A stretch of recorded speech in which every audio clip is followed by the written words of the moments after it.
Mangalayatan university का अपना radio station radio Narad 90.4 FM, जन जन की मंगलवाणी।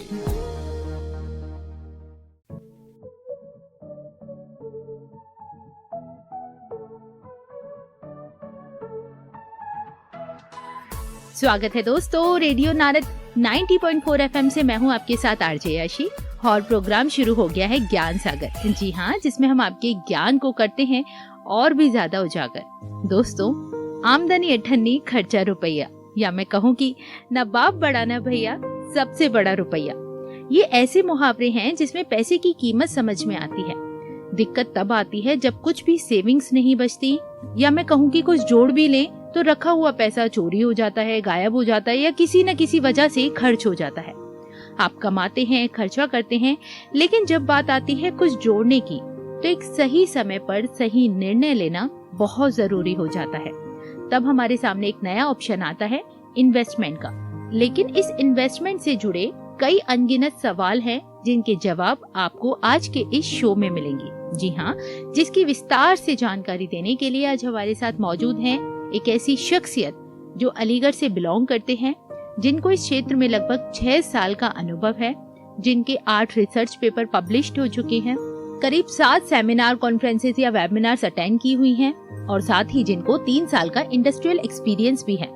दोस्तों, मैं बात कर रही हूँ मंगलायतन विश्वविद्यालय के इंस्टीट्यूट ऑफ बिजनेस मैनेजमेंट के assistant professor doctor Mohammad Arsalan Ahmad ji की, जो कि इस वक्त हमारे साथ स्टूडियो में मौजूद हैं।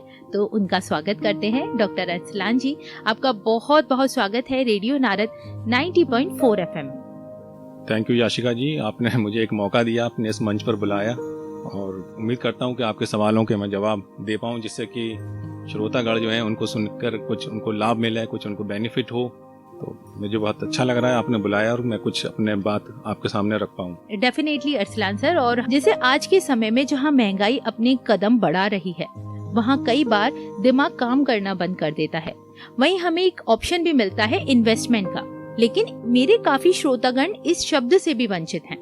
पैसा बचाना और खर्च करना तो समझ में आता है, लेकिन ये इन्वेस्टमेंट यानी निवेश क्या होता है?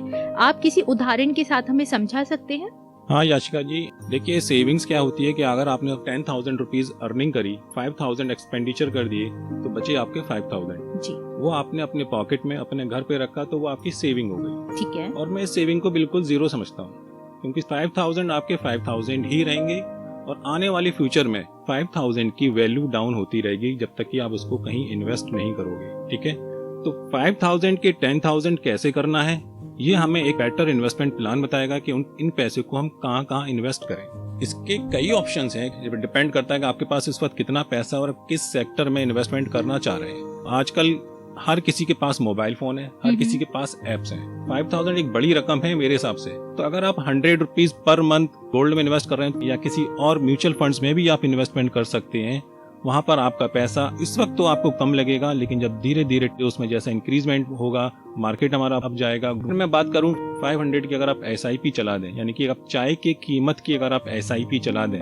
यानी SIP means systematic investment plan mutual funds में, तो जो 500 रुपीज जो आपको अभी लग रहे हैं कि मंथली मेरा इन्वेस्ट कर रहे हैं, आने वाले 20 ईयर्स के बाद वो 500 आपको 50 लाख तक पहुंचा देंगे। आपको उम्मीद भी नहीं होगी कि आपको लगेगा कि मेरी चाय ने मुझे आज 5 करोड़पति, तो एटलीस्ट 50 लाख का एक्सपेक्टेशन करता हूँ मैं 20 या 25 साल के बाद, अगर आपकी SIP चलती रहती है तो। ओके, लेकिन मैं तो अभी बहुत छोटी हूँ सर, तो मुझे लगता है कि ये सवाल बहुत वाजिब है, किस उम्र में और कहाँ और कितना इन्वेस्ट करना चाहिए एक व्यक्ति को? हाँ, देखिए उम्र की बात करते हैं तो आजकल यंग जनरेशन बहुत अवेयर हो गई है। अवेयर कैसे हो गई है कि उनके पास मोबाइल फोन है, इंटरनेट है, हर कोई एप्स यूज कर रहा है। जानकारी के लिए पेटीएम, फोन पे, इन सब पर इन्वेस्टमेंट प्लान्स चलते रहते हैं। तो जो यंगस्टर्स हैं, स्पेशली मैं बात करता हूँ 12th पास बच्चों की, जो ग्रेजुएशन में अभी आए हैं, अब वो देख रहे हैं, तो वो इस एज पर भी अपना इन्वेस्टमेंट स्टार्ट कर सकते हैं, और मार्केट में वो अवेयर रहें। वो स्टॉक मार्केट को देखें, शेयर मार्केट को देखें, समझें, क्योंकि उनको ही इन्वेस्ट करना है जी, उनको ही अपना फ्यूचर बनाना है। खाली पढ़ने से ही नॉलेज नहीं आनी है, आपको थोड़ा प्रैक्टिकल भी सीखने को मिलेगा। अगर आप शेयर मार्केट्स में इन्वेस्ट करते हैं, म्यूचुअल फंड्स में इन्वेस्ट करते हैं, जिस कंपनी के आप म्यूचुअल फंड्स में इन्वेस्ट कर रहे हैं उसकी आप पास्ट परफॉर्मेंस देखिए, फिर उससे प्रिडिक्शन करिए कि फ्यूचर में इसका क्या रिजल्ट आने वाला है। क्योंकि ग्रेजुएशन के बच्चे होते हैं हार्डली 18 ईयर्स से 20 ईयर्स के बीच में होते हैं, और मैंने अभी आपको एग्जांपल दिया था 20 ईयर्स का। जी। तो वो 18 और 20 साल के बच्चे 20 साल बाद यानी कि 40 ईयर्स के अराउंड होंगे, तो उनके पास एक अच्छा खासा कैपिटल, एक अच्छी खासा इन्वेस्टमेंट मनी उनके हाथ में होगी। शुरुआत 100 रुपीज से भी स्टार्ट कर सकती हो, 10 रुपीज से भी स्टार्ट कर सकती हो। आजकल तो पेटीएम पर 21 रुपीज पर डे का इन्वेस्टमेंट भी चल रहा है, ओके। जो कि आईसीआईसीआई की म्यूचुअल फंड्स में भी इन्वेस्टमेंट का आया था। कोई ज्यादा बड़ी रकम नहीं है। डेफिनेटली, ये बहुत ही खास जानकारी दी सर आपने। वहीं प्रोसीजर ऑफ इन्वेस्टमेंट क्या है, यानी अगर हम शुरुआत भी करना चाहें तो किस तरह से हम कर सकते हैं, क्या क्या स्टेप हमें फॉलो करने होंगे? देखिए, थोड़ा सा आपको अवेयर होना पड़ेगा, मार्केट की नॉलेज लेनी होगी। और मैं यंगस्टर्स बच्चों से ये कहना चाहूँगा कि अगर वो न्यूज़पेपर पढ़ते हैं तो प्लीज़, उसमें एक बिजनेस का पेपर आता है, इसमें सेपरेट एक बिजनेस की नॉलेज के बारे में सारी इन्फॉर्मेशन दी होती है, उस पेपर को वो ज़रूर पढ़ें। ओके। इंग्लिश में तो बिजनेस के नाम से और हिंदी में अर्थव्यवस्था नाम से एक पेपर लगा हुआ होता है हर न्यूज़पेपर में। तो उसमें देखें कि क्या क्या ट्रेंड्स आ रहे हैं, क्या हमारी जीडीपी चल रही है, क्या हमारे देश की इकोनॉमी बोल रही है। अवेयर हों, पहले मार्केट में जाएं, देखें। तो जब वो अवेयर होंगे, देखेंगे, समझेंगे और प्रैक्टिकली उस काम को करेंगे, आज अगर आप 100 रुपए लगा रहे हो और 50 रुपए आपके डूब भी रहे हैं, तो आपको वो लर्निंग मिलेगी कि मेरे 50 रुपीज क्यों डूबे, आपको नॉलेज सीखने को मिल जाएगा कि 50 रुपए भी गए तो क्यों गए। तो यही एक स्टेप है। इस तरीके से आप शुरुआत करें और भी अपने सराउंडिंग्स में देखें, स्पेशली अपने फादर, अपने पेरेंट्स को भी अवेयर कराएं, क्योंकि वो ओल्ड जनरेशन के रहे हैं, तो उनको इतना मोबाइल फोन, इंटरनेट इतना यूज नहीं कर रहे हैं, लेकिन आप लोग तो कर रहे हो। तो नए नए इन्वेस्टमेंट प्लान्स, एवेन्यूज जिसे मैं कहते हैं, तो न्यू एवेन्यूज क्या है वो अपने पेरेंट्स से डिस्कस करें और उनके साथ बैठ के डिस्कस करके उस चीज में इन्वेस्ट करें। ओके। और ज्यादा अगर कहीं प्रॉब्लम हो रही है तो किसी एक फाइनेंशियल एडवाइजर से आप सपोर्ट लें। आजकल तो एप्स ही आपको बहुत कुछ लर्निंग दे रही हैं। इन सब की हेल्प से लेके आप अपना इन्वेस्टमेंट स्टार्ट कर दें। अरसलान सर, इन्वेस्ट तो हम कर लेंगे, लेकिन क्या उससे हमें कुछ बेनिफिट्स भी देखने को मिलते हैं? देखिए, एट प्रेजेंट टाइम में आपको बेनिफिट्स नहीं लगेगा, आपको लगेगा कि मैंने ये क्या कर रहा हूँ, मेरे 100 रुपए डेली जा रहे हैं या मेरे 500 रुपए पर डे जा रहे हैं। इन्वेस्टमेंट होता ही लॉन्ग टर्म के लिए। Share market, stock market short term के लिए नहीं बना इतना जितना कि लॉन्ग टर्म में रिटर्न देखने को मिलता है। अब देखिए, मुझे याद आ रहा है 2004 में हमारा शेयर मार्केट सेंसेक्स जो था वो 11,000 के समथिंग था, और अब जो हमारा शेयर मार्केट आजकल जो चल रहा है ये 80,000 क्रॉस कर गया था दिवाली के आसपास। ओके। 11,000 से 80,000 इम्प्रूवमेंट हुआ शेयर मार्केट में, कितना बड़ा एक बेनिफिट निकल के आया। तो 20-21 साल के डिफरेंस में तब आपको रिटर्न देखने को मिलेगा। शॉर्ट टर्म में घबराए नहीं, मार्केट्स अप्स डाउन होते रहते हैं, धैर्य रखना है। जैसे जैसे इम्प्रूवमेंट होगा, देश की इकोनॉमी अच्छी होगी तो आपका पैसा भी बढ़ेगा। कहीं और भी अगर आप बिजनेस कर रहे हैं, कहीं और भी आप रियल एस्टेट में लगा रहे हैं, कोई प्रॉपर्टी, प्लांट, मशीन, बिल्डिंग्स खरीद रहे हैं, तो वहां पर भी आपको वेट करना पड़ेगा। डेफिनेटली सर, बहुत ही खास बात भी बताई आपने। वहीं जैसे कोई भी सर्विस आती है, कोई भी स्कीम आती है, तो उसके पीछे कुछ रिस्क भी होते हैं। क्या इन्वेस्टमेंट में कुछ रिस्क फैक्टर्स भी हैं जो हमें घातक पहुंचा सकते हैं? रिस्क तो बिल्कुल है, जैसे जो रिस्क ले लेता है वही आगे निकल पाता है। अब रिस्क डिपेंड करता है कि आपका इन्वेस्टमेंट किस चीज में इन्वेस्ट हो रहा है। अगर शेयर मार्केट में इन्वेस्ट हो रहा है तो आपको शेयर मार्केट के जो फैक्टर्स जो शेयर मार्केट को डाउन करते हैं उससे रिलेटेड रिस्क होगा। कहीं आप किसी और चीज में इन्वेस्ट करते हैं, जैसे मैंने अभी प्रॉपर्टी का काम बताया, लैंड परचेज कर रहे हैं, अभी तो लग रहा है कि मेरा ये प्लॉट बहुत अच्छा है, पता चला कोई गवर्नमेंट की स्कीम आ गई, वो प्रॉपर्टी एक्वायर कर ली गई, तो वो पे आपका चला गया, वो भी नहीं रहेगी, वो भी नहीं रहेगा। तो रिस्क से घबराना नहीं है। आप देखिए, आप अपना थोड़ा सा माइंड लगाइए कि फ्यूचर में ये मेरी प्रॉपर्टी किस लेवल तक पहुंच पाएगी। जी। मेरे फादर ने 99 में एक प्लॉट खरीदा था, वो ऑन रोड था लेकिन था वो शहर से बहुत दूर, और वो प्लॉट लिया था अराउंड 3 लाख का। ये 99 की बात है, 26 ईयर्स बैक। 99 में जब खरीदा तो 2009 में जब पापा को लगा कि इतना ज्यादा वहाँ डेवलपमेंट नहीं हो रहा है, रेट नहीं बढ़ रहे हैं, तो वो 3 लाख का मेरे फादर ने 20 लाख में प्लॉट सेल कर दिया। क्यों कर दिया? क्योंकि उनके अंदर भी धैर्य नहीं था जी, सब्र नहीं था। सिर्फ 2009 या 10 की बात है ये, आज 15 इयर्स हुए हैं, वो प्लॉट 3 लाख से 3 करोड़ का हो गया। ओके। तो अब क्या होता है कि हम लोग पछता रहे हैं। उसके पीछे का रीजन क्या था? डेवलपमेंट हुआ, उस रोड पर डेवलपमेंट नहीं था पहले, लेकिन उसके लिए वेट करना पड़ा ना। डेवलपमेंट भी कोई ओवरनाइट नहीं होता है, उसके लिए भी सब्र करना पड़ता है। तो 99 से 2010 में 11 इयर्स का गैप है, 3 लाख के 20 लाख बन रहे हैं। अब 2010 से 2024 में लगभग 14 इयर्स का गैप है, लेकिन वो 20 लाख 3 करोड़ बन गए। तो टाइम पीरियड जो है वो, उसके लिए हमें धैर्य करना होगा, वेट करना होगा, तब जाकर के हमें उसका रिटर्न मिलता है। पहले तो अपना पूरा लॉजिक लगा लीजिए, पूरा सारी अपने एक्सपर्ट से डिस्कस भी कर लीजिए।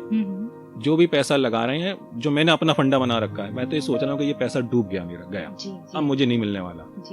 ये सोच के अगर आप पैसा लगाओगे तो फिर आपको कोई प्रॉब्लम नहीं होगी कि कल को अगर आपका पैसा डूब भी जाता है तो आपने तो ये सोच ही रखा था ऑलरेडी, लेकिन ऐसा होता नहीं है कि डूब जाए सारा, वो फिर रिटर्न आपको देता है। वो डिपेंड करता है समय के अनुसार। हाँ, समय के अनुसार। देखिए, इन्वेस्टमेंट का फ्यूचर तो हमेशा से अच्छा ही रहा है, बीच बीच में फ्लक्चुएट होता रहता है। अगर आप उसका कर्व देखोगे, चार्ट देखोगे शेयर मार्केट का, तो बीच बीच में डाउन भी होगा, अप भी होगा, डाउन भी होगा।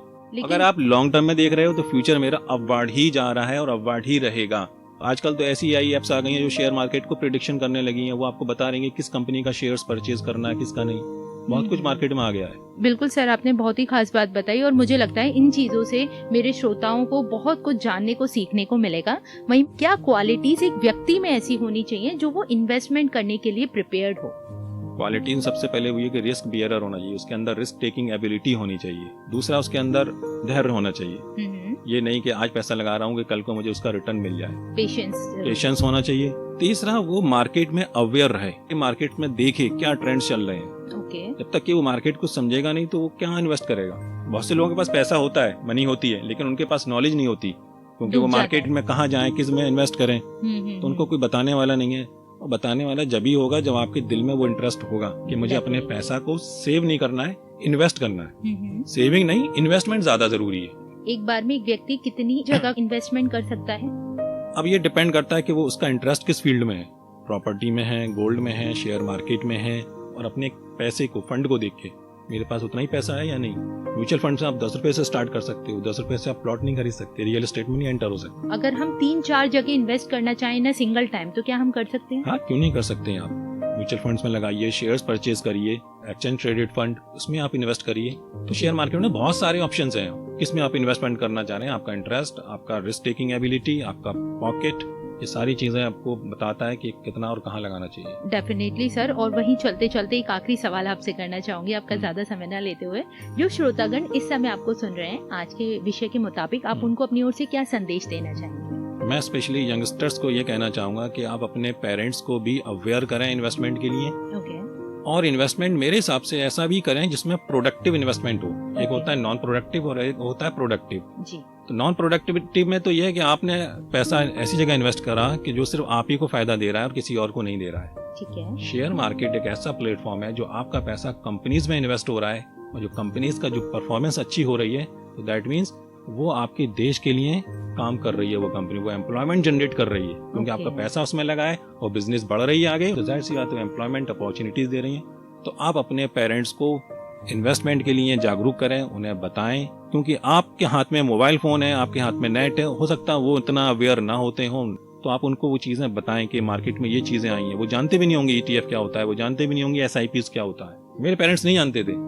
आज जब मैं इतना लेट हो गया तो मैं अपने पेरेंट्स से कहा कि काश ये SIP स्टार्ट करी होती तो आज हम इतने पैसे अर्न कर लिए होते।